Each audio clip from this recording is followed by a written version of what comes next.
एक समय की बात है। एक गांव में एक मूर्तिकार रहता था। मूर्तिकला के प्रति अत्यधिक प्रेम के कारण उसने अपना संपूर्ण जीवन मूर्तिकला को ही समर्पित कर दिया था। परिणामतः ये हुआ कि वो इतना पारंगत हो गया था कि उसकी बनाई हर मूर्ति जीवंत प्रतीत होती थी। उसकी बनाई मूर्तियों को देखने वाला उसकी कला की बहुत प्रशंसा करता था। उसकी कला के चर्चे उसके गांव में ही नहीं बल्कि दूर दूर के नगर और गांव में होने लगे थे।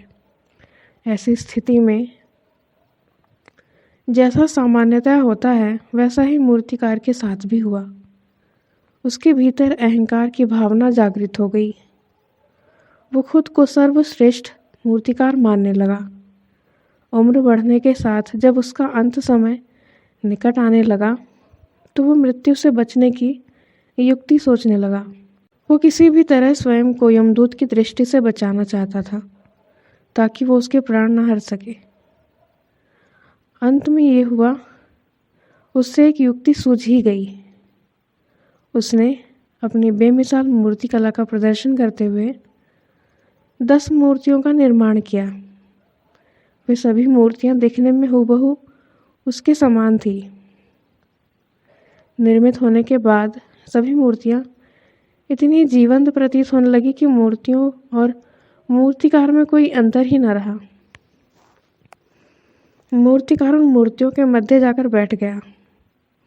युक्ति अनुसार यमदूत का उसे इन मूर्तियों के मध्य पहचान पाना असंभव था। उसकी युक्ति कारगर भी सिद्ध हुई। जब यमदूत उसके प्राण हरने आया तो 11 एक सरीकी मूर्तियों को देख चकित रह गया। वो उन मूर्तियों में अंतर कर पाने में असमर्थ था, लेकिन उसे पता था कि इन्हीं मूर्तियों के बीच मूर्तिकार छुपा बैठा है। मूर्तिकार के प्राण हरने के लिए उसकी पहचान आवश्यक थी। उसके प्राण न हर पाने का अर्थ था प्रकृति के नियम के विरुद्ध जाना। प्रकृति के नियम के अनुसार मूर्तिकार का अंत समय आ चुका था। मूर्तिकार की पहचान करने यमदूत हर मूर्ति को तोड़कर देख सकता था, लेकिन वो कला का अपमान नहीं करना चाहता था। इसलिए इस समस्या का उसने एक अलग ही तोड़ निकाला। उसे मूर्तिकार के अहंकार का बोध था। उसके अहंकार पर चोट करते हुए वो बोला, वास्तव में सब मूर्तियां कलात्मकता का और सौंदर्य का अद्भुत संगम है, लेकिन मूर्तिकार एक त्रुटि कर बैठा। यदि वो मेरे सम्मुख होता तो मैं उस त्रुटि से अवगत करा पाता।